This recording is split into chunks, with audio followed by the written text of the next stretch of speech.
안녕하세요. 오늘도 사연살롱을 찾아주셔서 감사합니다. 40번째 생일을 앞둔 여성이에요. 아이 자라는 것만 알았지 내 나이 먹는 건 잊고 살았는데 정신 차려보니 벌써 40이 돼버렸네요. 또래들에 비해 인생 굴곡이 많았던 저는 이제 인생 2막을 끝내고 인생 3막을 시작하려고 합니다.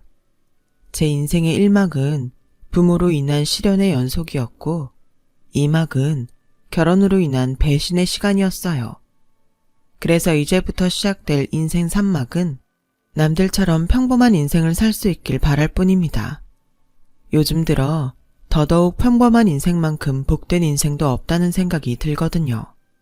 그건 아마도 지나온 제 인생이 너무 고됐던 탓인지도 모르겠네요. 저를 낳아주신 친부모님은 전생의 원수가 환생에 만난 사이였던가 봐요. 제가 기억하는 한 하루도 싸우지 않는 날이 없었을 정도였거든요. 둘 중 누가 하나 죽어야 끝날 것 같던 싸움은 제가 중학교에 들어가던 해 엄마가 암으로 세상을 떠나시면서 드디어 끝이 났습니다.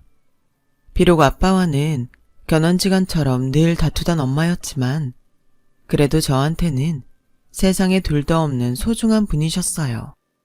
명문대 수학과를 나왔던 엄마는 능력도 없고 가정에 소홀했던 아빠를 대신해 집안 살림은 물론 경제활동까지 해야 했어요. 거기다 저를 혼자 집에 두고 일하러 다닐 수가 없어서 궁여지책으로 집에서 수학 과외를 시작하셨죠.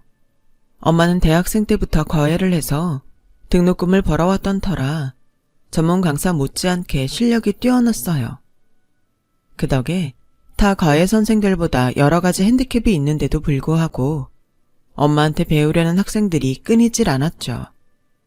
저희 집은 저녁 시간대가 되면 인근 중고등학생 언니 오빠들로 북적였어요. 심지어는 소문을 듣고 타 지역에서 과외를 받으러 올 정도였거든요.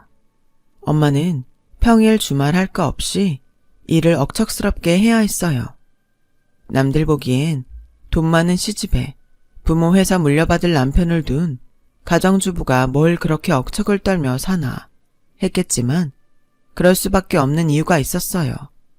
바로 철없는 저희 아빠 때문이었죠. 애초에 네가 애만 갖지 않았어도 우리가 결혼할 일은 없었어. 너도 나 알잖아. 난 한 여자한테 정착해서 살 수 있는 놈이 아니란 거.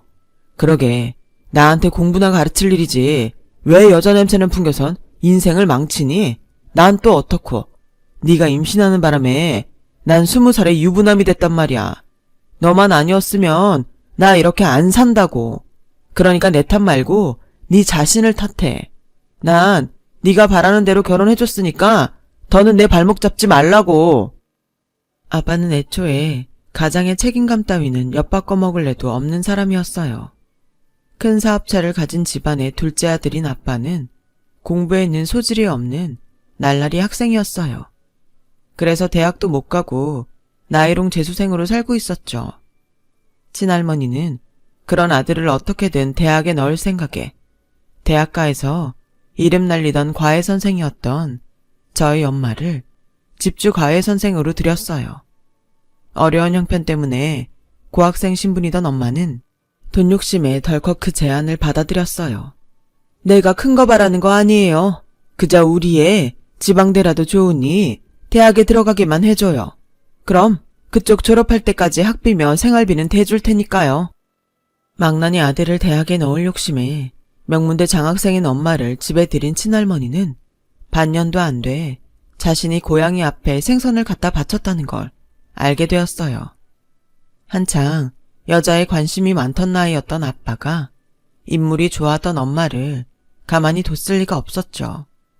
입지 과외 선생으로 들어온 지 반년도 안 돼 엄마는 저를 임신했고 그 사실을 알게 된 할아버지는 엄마를 며느리로 들이고 그 길로 바로 아빠를 자원 입대시켰어요. 엄마 아빠 모두 원치 않는 결혼이었기에 둘은 눈만 마주치면 으르렁대고 싸워댔죠. 서로가 자신의 인생을 망쳤다고요. 아빠가 군대에 가 있는 동안 엄마는 저를 낳았어요. 총명한 며느리를 대학 중퇴로 집에 들어앉히기 싫었던 할아버지는 유모까지 들여 엄마가 다시 대학에 다닐 수 있도록 해주셨죠. 시아버지의 며느리 사랑에 화가 난 친할머니는 할아버지 눈을 피해 엄마를 괴롭히곤 했어요.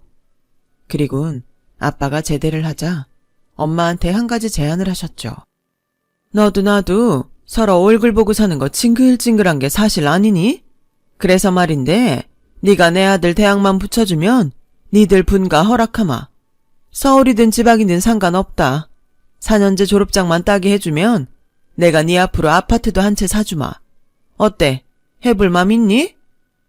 분가라는 말에 엄마는 아빠를 대학에 합격시키기 위해 사활을 걸었어요.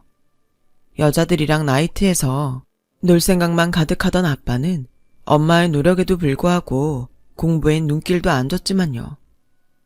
한창 놀고 싶은 나이인 거 나도 알아.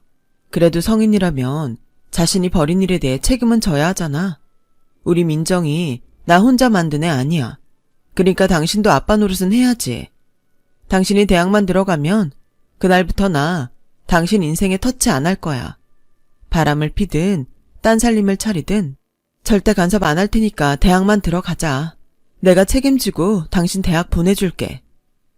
아빠는 자기 인생에 터치 않겠다는 엄마 말에 그날부터 공부를 시작했고, 엄마는 쪽집게 과외선생 명성에 걸맞는 실력으로 꼴통 남편을 결국 대학에 입학시켰어요. 비록 서울에 있는 대학은 아니었지만 서울 근교에 있는 대학이라 아빠를 아는 사람들은 다들 놀라지 않을 수가 없었죠. 그렇게 엄마는 아빠를 대학에 합격시키고 분가를 할 수 있었어요. 하지만 친할머니가 약속했던 아파트는 결국 받지 못했어요. 아빠가 수업 일수와 학점 부족으로 제적을 당했거든요. 이미 가정까지 꾸리고 사는 아들을 남몰라라 할 수 없어서 할아버지는 아빠를 위해 회사에 자리를 마련해 주셨어요. 부모가 자기 때문에 체면 깎여가며 낙하산까지 태워서 자기 자리를 만들어준 걸 알면서도 아빠는 변하지 않았죠. 회사 일은 뒷전이고 놀러 다니기 바빴어요. 엄마한테 약속도 받았겠다. 아주 대놓고 여자들이랑 놀고 다녔죠. 그러면서 뭐라는지 아세요? 사람이 어떻게 밥만 먹고 사니? 가끔은 라면도 먹고 빵도 먹고 하는 거지. 네가 나랑 결혼했다고 해서 내 라이프 스타일까지 관여할 생각은 하지 않았으면 좋겠어. 정 억울하면 너도 남자 만나고 다녀. 잘못했다고 무릎 꿇고 싹싹 빌어도 모자랄 판에 아빠는 뻔뻔하게 엄마의 자존심을 긁었고, 그날 이후 엄마는 더 이상 아빠한테 기대를 하지 않게 되었어요. 그런데도 왜 이혼은 하지 않았냐고요? 바로 저 때문이었어요. 당시 엄마는 병원에서 이미 시한부 판정을 받은 상태로 언제 목숨이 끊어져도 놀랍지 않을 정도로 몸이 많이 안 좋았어요. 기적이 일어나지 않는 한 1년도 버틸 수 없는 상황이었으니까요. 그래서 변변치 않은 사람이지만 그래도 제 곁에 아빠를 붙잡아 두려고 안간 힘을 쓰고 참았던 거였죠. 그렇게 무책임하고 창피함도 모르는 아빠는 필요 없었는데 말이에요. 엄마는 아빠한테 자신의 상태를 솔직히 밝히고는 아빠한테 마지막으로 부탁을 했어요. 나 죽는 걸 무기로 구차하게 당신 협박할 생각 초도 없어. 생각 같아선 암 걸린 것도 당신한테 비밀로 하고 싶지만 우리 민정이 때문에 할 수 없이 하는 거야. 당신이랑 나는 이미 오래전부터 깨진 사이지만 민정이는 아니잖아. 부탁이야. 우리 민정이만큼은 제대로 키워줘. 적어도 애한테는 추잡한 모습은 보이지 말란 말이야. 그 정도는 해줄 수 있지? 죽음을 앞둔 아내 앞에서 아빠는 마지못해 약속을 했어요. 하지만 3개월 뒤 엄마가 세상을 떠나자 아빠는 기다렸다는 듯이 집에 여자를 들였고 1년도 채 안 돼 재혼을 했어요. 새엄마는 정말 얕고 못된 여자였어요. 할머니 할아버지 앞에선 세상 둘도 없는 현모양처처럼 그렇게 굴었지만 저와 단둘이 있을 때는 완전 180도 달라졌거든요. 자신이 세워놓은 계획에서 조금만 어긋나도 잠도 안 재우고 괴롭혔어요. 용돈도 다 끊고 제 일거수일투족을 감시하며 피를 말렸죠. 말로는 훈육이라고 했지만 실상은 괴롭힘, 그 이상 그 이하도 아니었죠. 더는 이렇게 살 수 없어서 아빠랑 친할머니한테 하소연도 해봤지만 소용없었어요. 약은 새엄마가 평소에 얼마나 약을 쳐놨는지 아무도 제 말을 믿어주지 않았거든요. 어머님, 다 제가 부족한 탓이에요. 우리 민정이 밖에서 손가락질 받지 않도록 제 딴에 노력한 건데 애가 그 마음을 받아주질 않네요. 눈물까지 짜가며 연기를 하는데 정말 미치고 팔딱 뛰겠더라고요. 거기다 제가 훔치지도 않은 돈을 훔쳤다고 아빠한테 이르질 않나? 나한텐 연락도 안 해놓곤 가족 모임도 빠지고 나쁜 애들이랑 놀러 나갔다고 거짓말을 하지 않나? 집안에서 저를 도려내려고 온갖 폐악질을 해댔어요. 그러다가 저랑 말다툼이 있었는데 제 성질을 못 이겨 스스로 집안 살림을 던지고 그 바람에 손을 다쳐놓고선 때마침 퇴근한 아빠한테 달려가 울면서 제가 자기를 죽이겠다고 협박하며 일해놨다고 거짓말을 하지 뭐해요. 저는 절대 아니라고 억울하다고 항변했지만 아빠는 제 말은 듣지도 않고 뺨을 치더군요. 너 같은 건 태어나지 말았어야 했어. 너 때문에 네 엄마나 나나 얼마나 지옥 같은 인생을 살았는지 아니? 근데 이젠 새엄마까지 괴롭혀? 차라리 내 집에서 나가! 내 눈앞에서 사라지라고! 지금껏 단 한 번도 절 안아준 적 없던 아빠는 드디어 본심을 말하더군요. 아빠는 여전히 제가 당신 인생을 망쳤다고 생각하고 있었던 거예요. 그런 얘기를 듣고 나니 더는 집에 있을 수가 없더라고요. 그래서 그 길로 나왔어요. 지갑도 외투도 없이 집을 나온 저는 정처 없이 걷고 또 걸었죠. 그렇게 한참을 걷다 보니 처음 와보는 동네더라고요. 공원 화장실에 들어가 문을 걸어 잠그고 그날 밤을 보냈어요. 잠도 오지 않더라고요. 세상에 혼자 버려진 기분이 들었거든요. 날이 밝자 청소를 하시는 아줌마가 들어오셔선 밤새 여기서 잤냐며 집이 어디냐고 물으셨고 겁이 난 저는 미친 듯이 도망쳤어요. 그렇게 한참을 달려 도착한 곳은 재래시장이었어요. 어디선가 풍겨오는 구수한 냄새에 이끌려 가보니 시장통에 있는 백반집이더라고요. 전날 오전부터 한 끼도 못 먹은 저는 배에서 꼬르륵 소리가 들렸어요. 그러면 안 되는 걸 알면서도 식당으로 들어갔죠. 자리에 앉자마자 주인 아주머니는 제 앞에 밥상을 차려주셨어요. 백반 한 가지만 파는 집이라서 달리 주문을 받을 것도 없었거든요. 수북이 나온 머슴밥을 개눈 감추도 태치운 저는 그제야 정신이 들었어요. 수중에 돈이 없다는 걸 깨달은 거죠. 어떻게 해야 하나 눈치를 보고 있는데 마침 시장 손님들로 가게 안이 북적이길래 기회를 봐서 도망을 쳐야겠다 생각했어요. 그래서 주인 아주머니를 피해 문가로 갔는데 마침 안으로 들어오던 손님과 부딪혀 엉덩방아를 찍었지 뭐예요.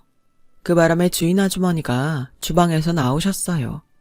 그때 그 손님이 놀라서 사색이 된 저를 보시더니 그러시더군요.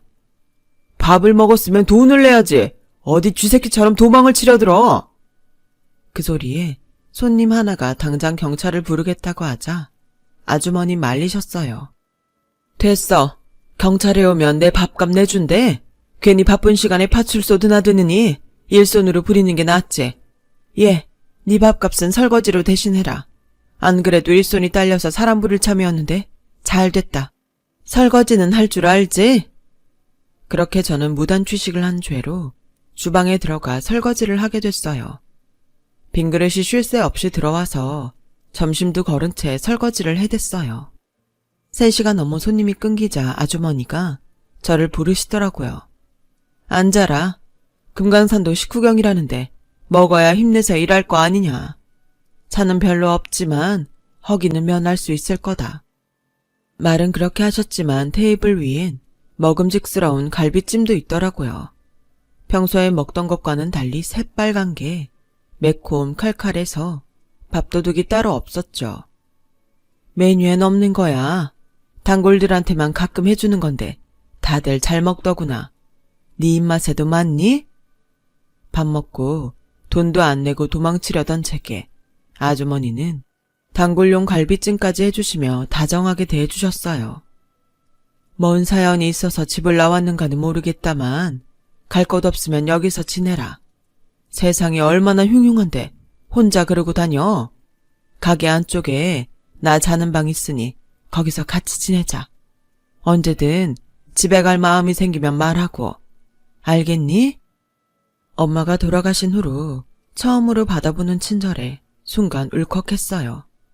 그래서 닭똥 같은 눈물을 뚝뚝 흘리며 매콤한 돼지갈비찜을 먹었죠. 그렇게 시작된 아주머니와 저의 동거는 지금까지도 이어지고 있어요. 아주머니와 함께 그 가게에서 살게 된 저는 식당 일을 거들며 아주머니 친딸처럼 지내게 되었거든요. 아주머니는 가난한 부모 손에 이끌려 부잣집 씨바지로 들어갔었더라고요. 그 집에서 아들을 낳아주고 3-7일도 안 돼 집에서 내쫓겼다나 봐요. 눈 감으면 그 집에 두고 온 아들이 아른거려서 몇 번이나 찾아갔었지만 그 집에선 아들 얼굴도 보여주지 않고 매질을 당하고 내쫓김을 당했죠. 그러다 언젠가 찾아갔더니 그 사이 이사를 가고 없더래요.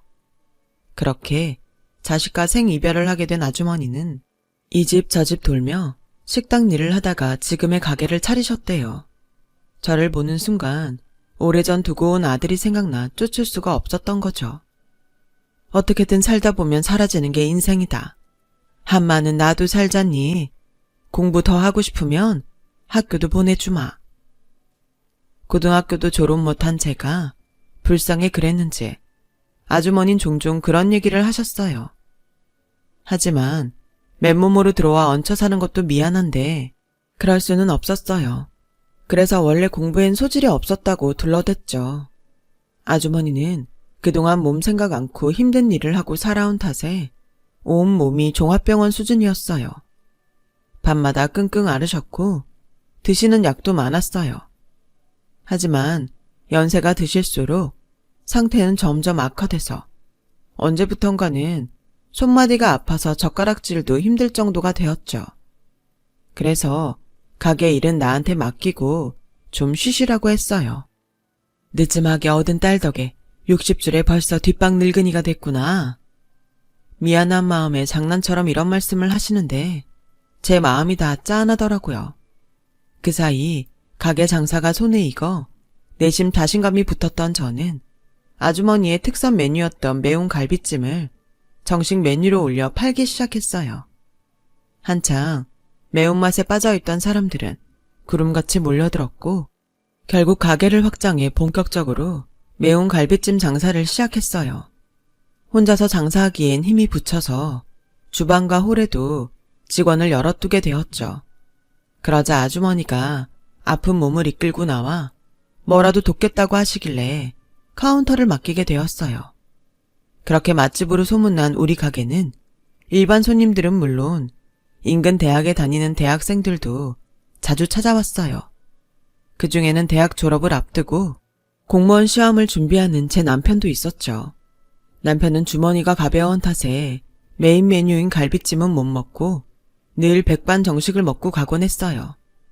그 모습이 안타까워 하루는 갈비찜 몇 토막을 접시에 담아 내주었더니 다음 날인가 선물로 머리핀을 하나 사다 주더라고요. 길거리서 파는 싸구려지만 그쪽한테 어울릴 것 같아서 하나 샀어요. 수줍게 핀을 건네고는 도망치듯 가게를 빠져나가는 남편을 보니 자꾸 웃음이 났어요.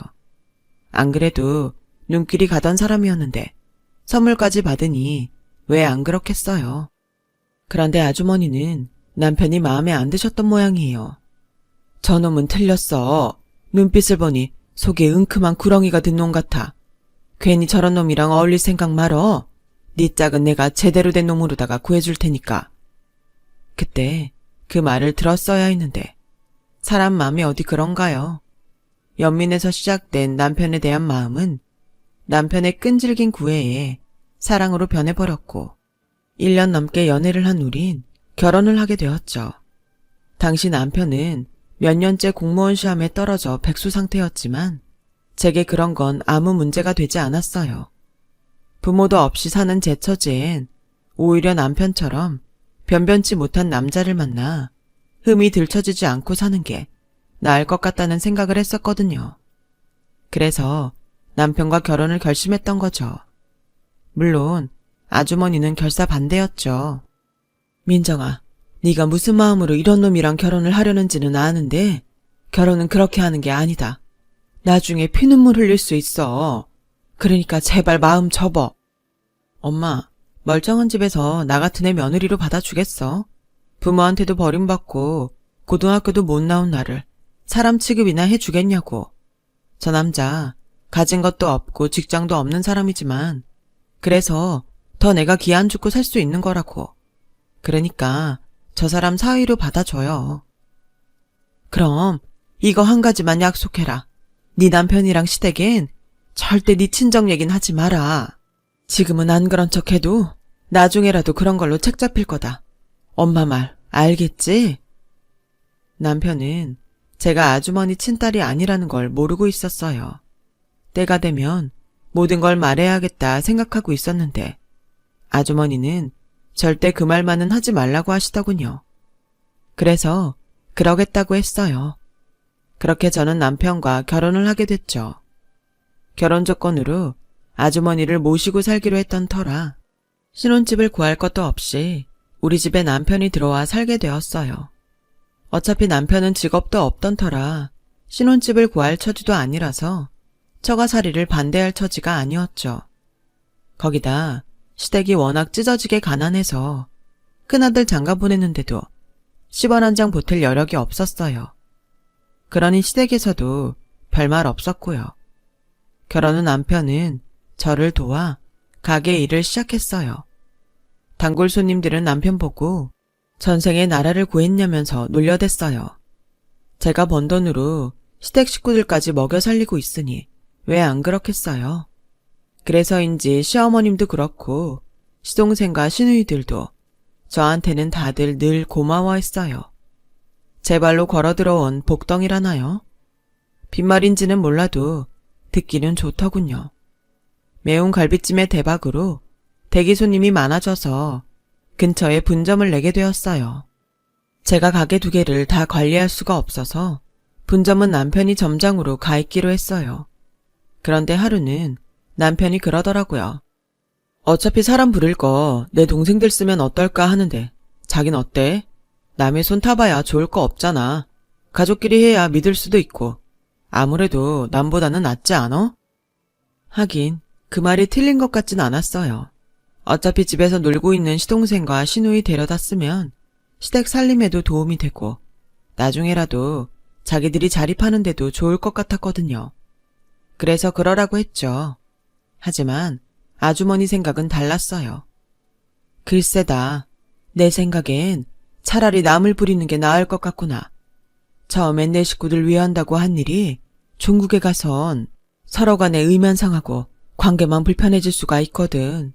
어련히 네가 알아서 하겠지만은 엄만 솔직히 걱정이 된다. 저라고 찜찜한 마음이 없었겠어요. 그래도 남편이 한번 해보겠다고 덤빈 분점인데 힘을 실어주는 편이 나을 것 같아 마지못해 허락을 했어요. 분점도 본점 못지않게 매상에 잘 나와서 그나마 다행이다 싶었죠. 그렇게 순풍에 돛을 단 듯 장사도 잘 되고 별 문제 없이 흘러갔는데 언제부턴가 분점 매출이 현저히 줄기 시작했지 뭐예요. 불시에 가보면 늘 가게는 손님들로 북적이는데 매출은 딴판이더라고요. 그런데 웃긴 건 본점에서 분점으로 넣어주는 고기 양은 전과 다를 바가 없다는 거였죠. 이건 필시 누가 금고에 손을 댄다는 거였어요. 그리고 그 범인은 바로 제 남편이었죠. 그래서 참다 못해 남편한테 한 소리를 했더니 남편이 그러지 뭐예요. 자기야, 그동안 자기한테 말 못한 게 하나 있는데 실은 우리 집에 빚이 좀 있어. 그동안 엄마가 내 뒷바라지 하면서 여기저기서 돈을 좀 끌어다 쓰셨다나 봐. 다른 것도 아니고 내 학비랑 고시 뒷바라지 하면서 쓴 돈인데 내가 어떻게 모른 척 하겠어. 당신한테 미리 말 못한 건 미안해. 처가에 얹혀 사는 주제에 빚까지 있단 말을 차마 못하겠더라고. 그래서 말인데 내가 정말 열심히 일할 테니까 이 빚까지만 도움 좀 주면 안 될까? 부탁이야. 하긴 그렇게 가난한 집에서 아들을 대학 공부까지 시키려면 돈이 한두 푼 들었겠어요. 있는 사람들한텐 별거 아닌 푼돈이겠지만 없는 사람한테는 먹고 사는데 들어가는 돈도 무시할 수 없는 돈이니까요. 그래서 그 빚은 분점 매상에서 갚아 나가라고 허락해 주었어요. 사실 제가 분점을 차린 데는 그럴 만한 이유가 있었어요. 언제고 아주머니 아들을 찾게 되면 아주머니한테 받은 가게를 돌려줄 생각을 하고 있었거든요. 그래서 그때를 대비해 미리 차려둔 거였죠. 물론 남편한테는 비밀로요. 시간이 흘러 분점도 자리를 잡았고 모든 게 순조롭게 흘러가고 있었어요. 그러던 중 시어머니 환갑이 다가왔죠. 남편은 모처럼 장남 노릇을 하겠다며 어머니 환갑 기념으로 다 같이 해외로 효도 관광을 떠나자고 하더군요. 저도 장사만 하느라 제주도도 한번 못 가본 처지라 이참에 한번 가볼까 싶더라고요. 그런데 뭐? 우리 엄마한테 가게를 맡기고 가자고? 기왕 가는 거 우리 엄마도 모시고 가면 안 돼? 자기야, 나야 그러고 싶지. 근데 그렇게 하면 장모님이 편하실까? 사돈 환갑여행인 거 뻔히 아시는데 게다가 연세도 있으셔서 해외여행은 힘드실 거야. 장모님이랑은 나중에 따로 가면 되잖아. 안 그래? 물론 남편 말이 틀린 건 아니지만 그래도 아주머니 혼자 떨어뜨려 놓고 가는 게 왠지 마음에 내키지 않았어요. 그런데 이 얘기를 어디서 들었는지 아주머니가 먼저 그러시는 거예요. 아이고, 난 해외여행 안 간다. 다리도 아프고 비행기 타는 것도 싫어. 그러니까 내 걱정 말고 니들이나 다녀와. 가게는 내가 보고 있을 테니 걱정들 하지 말고. 결국 아주머니를 남겨두고 우리 부부와 시댁 식구들만 여행을 떠나게 되었어요. 여행을 떠나기에 앞서 직원들한테 당부할 게 있어서 분점에 들렀다가 충격적인 모습을 목격한 거예요. 바로 남편의 이중적인 모습이었죠. 손님도 다 빠져나간 가게에서 남편과 아주머니 그리고 서빙 여직원이 말다툼을 벌이고 있더라고요. 남편은 거품 문 개처럼 소리치더군요. 남이사 딴 주머니를 차든 딴 집 살림을 차리든 장모님이 무슨 상관이에요? 아니지. 집사람이랑 피 한 방울도 안 섞인 남남인데 장모는 무슨 장모? 그간 아주 잘도 속이셨더만. 왜? 내가 모를 줄 알았어요. 사람 참 염치도 없으시네. 피 한 방울 안 섞였으면서 어떻게 모녀인 척 속이고 안방을 차지해? 아줌마, 인생 그렇게 살면 안 돼요. 나이살 처먹었으면 염치는 있어야지. 난 또 남남인 것도 모르고 꼬박꼬박 장모님 하면서 살았네. 집사람은 어떤가 몰라도 난 내 돈 꽁으로 먹는 인간은 눈뜨고 못 봐. 그러니까 앞으로는 가게 나와서 서빙을 하든 설거지를 하든 일하라고. 이번 일 집사람한테 입만 뻥끗 해봐. 그땐 내가 아주 가만 안 둘 테니까. 말년에 길바닥에서 인생 종치고 싶지 않으면 내 말 잘 들으라고. 앞으로 밥값 제대로 안 하면 바로 내쫓을 테니까 알아서 하셔. 재수없으려니까 별 거지 같은 게 꼬여선 사람 귀찮게 하네. 그러자 남편 옆에 찰싹 달라붙어 있던 젊은 서빙 직원이 한 소리 했어요. 자기야, 이게 이렇게 끝낼 일이야? 저 할머니가 사장한테 우리 사이 말 안 하겠냐고. 그러지 말고 지금이라도 돈 챙겨서 뜨자. 그간 챙겨준 돈 꽤 되잖아. 미쳤냐? 앞으로도 계속 꺼내 쓸 수 있는 화수분을 두고 푼돈만 챙기게? 내가 이러려고 그 여자를 꼬신 줄 알아? 중졸에 애미애비도 없는 년? 내가 왜 몇 년이나 공들여 결혼까지 했겠냐고. 걔처럼 지가 꿀리는 게 있는 애들은 이쁘다 이쁘다 해주면 꼬리 살랑살랑 치며 평생 충성하는 멍멍이라고. 그때였어요. 아주머니가 달려들어 남편의 멱살을 쥐었어요. 에라이 쓰레기 같은 놈아. 네 놈이 이러고도 살성 싶으냐? 내 귀한 딸을 뭐가 어쩌고 어째? 네, 네 놈을 처음 본 순간부터 이런 놈인 줄 알았다. 네 눈깔이 딱 그렇게 천하의 잡놈처럼 생겼더라. 남의 인생에 들러붙어 피 빨아쳐먹는 버러지 같은 놈아. 네, 오늘 네 놈 죽이고 감옥 갈란다. 이 할망구가 뭐래? 잡놈? 버러지? 인생이 불쌍해서 봐주려고 했더니 어디서 함부로 짓거려. 잘 됐어. 괜히 입나불 될까봐 걱정할 거 없이 이참에 정신병원에 쳐 넣어줄게. 그 말에 순간 빡이 돌더라고요. 뭐? 누굴 정신병원에 넣어? 그 전에 내가 너부터 깜빵에 쳐 넣어주마. 이 인간 쓰레기야. 거지 같은 인생 불쌍해서 받아줬더니 아주 네가 네 목을 발로 차는구나. 능력도 없어서 내 가게에 빌붙어 있는 주제에 가게 직원이랑 바람까지 피워? 그래놓고 뻔뻔하게 우리 엄마한테 협박까지 해? 이 썩을 놈아. 우리 엄마한테서 당장 그 더러운 손 떼지 못해? 이 은혜도 모르는 개자식아. 네 입으로 술술 불었으니 더는 들을 필요 없고 내 가게에서 구질구질한 니네 식구들 싹 데려가고 너도 당장 내 집에서 짐 싸들고 나가. 그리고 똑똑히 알아도 그간 거지 같은 너랑 네 식구들 먹여 살린 그 돈이 누구 돈인 줄 알아? 여기 있는 우리 엄마 돈이었어. 네가 그렇게 노리던 본점 점주가 바로 우리 엄마라고. 근데 누가 누굴 보고 일을 하래? 이런 배은망덕한 새끼야. 우리 엄마 돈 아니었으면 당장 입고 나갈 빤스 한 장도 없는 새끼가. 암튼 너랑은 더 할 말 없으니까 나갈 때 그간 네가 삥땅 친 돈도 고스란히 두고 나가. 안 그랬다간 네 형량 더 늘어날 테니까. 여보, 형량이라니 무슨 형량?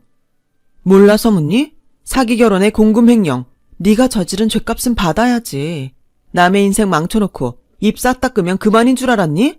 어차피 넌 돈도 없으니 빵에 들어가서 몸으로라도 때워. 어디 한번 당해보라고. 그 길로 전 남편과 시댁 식구들을 가게에서 내쫓았어요. 그리곤 바로 변호사를 고용해 소송에 들어갔어요. 거머리 같은 그놈 빤스 한 장까지 탈탈 다 털 생각입니다. 다시는 인생 그따구로 못 살도록 제대로 정신교육 시키려고요. 서빙 여직원한테도 상간녀 위자료 소송을 걸었어요. 그랬더니 울고불고 용서해달라면서 그간 남편이 빼돌린 돈의 출처와 장부를 가져왔더라고요. 그 덕에 재판에서 유리하게 써먹었네요. 아무튼 이번 일로 깨달았습니다. 어른들이 아니다 하는 사람하고는 절대 결혼해선 안 된다는 걸요. 더불어 함부로 상대를 동정해서도 안 된다는 것도 말이죠. 제 사연 들어주셔서 고맙습니다. 여러분들의 곁엔 거머리보다 나무 같은 사람들이 많기를 바랍니다. 항상 건강하세요. 여러분, 사연 댓글에 응원과 현명한 조언 부탁드려요. 좋아요와 구독은 저에게 큰 힘이 됩니다. 오늘도 좋은 일 가득하세요.